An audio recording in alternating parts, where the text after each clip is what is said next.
పచ్చి కొబ్బరి పాలతో మీరు ఎప్పుడైనా కాఫీ చేసుకున్నారా? ఒక్కసారి చేసుకొని తాగి చూడండి. చాలా రుచిగా ఉంటుంది. అది ఎలా చేసుకోవాలో చూపిస్తాను చూడండి. పచ్చి కొబ్బరిను సన్నని ముక్కలుగా కట్ చేసుకొని చిన్న మిక్సీ బౌల్లో వేసుకొని మెత్తగా గ్రైండ్ చేసుకోండి. మధ్యలో కొంచెం వాటర్ చేర్చి గ్రైండ్ చేసుకుంటే చాలా ఈజీగా పడుతుంది. ఆ పేస్టును శుభ్రమైనటువంటి పలుచని నూలు వస్త్రంలో వేసుకొని పాలు వచ్చే వరకు పిండండి.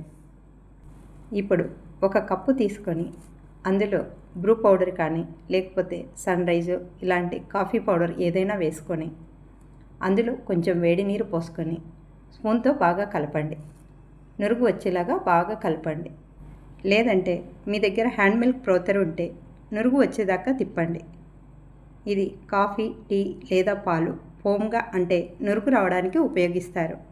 దీన్ని హ్యాండ్ మిల్క్ ప్రోతర్ అంటారు. ఇలా చేయటం వల్ల కాఫీ చాలా రుచిగా ఉంటుంది. అందులో కొంచెం తేనె వేసి బాగా కలపండి. పచ్చి కొబ్బరి పాలు తీయగా ఉంటాయి కనుక తేనె కొంచెం పడుతుంది. తేనె మీ దగ్గర లేకపోతే కొంచెం చక్కెర యాడ్ చేసుకోండి. తేనెను కాఫీ పౌడర్లో బాగా కలిపిన తర్వాత మీరు పక్కన తీసి పెట్టుకున్న పచ్చి కొబ్బరి పాలను అందులో పోయండి. అంతే, ఎంతో రుచికరమైనటువంటి పచ్చి కొబ్బరి పాలతో తయారు చేసినటువంటి కాఫీ రెడీ.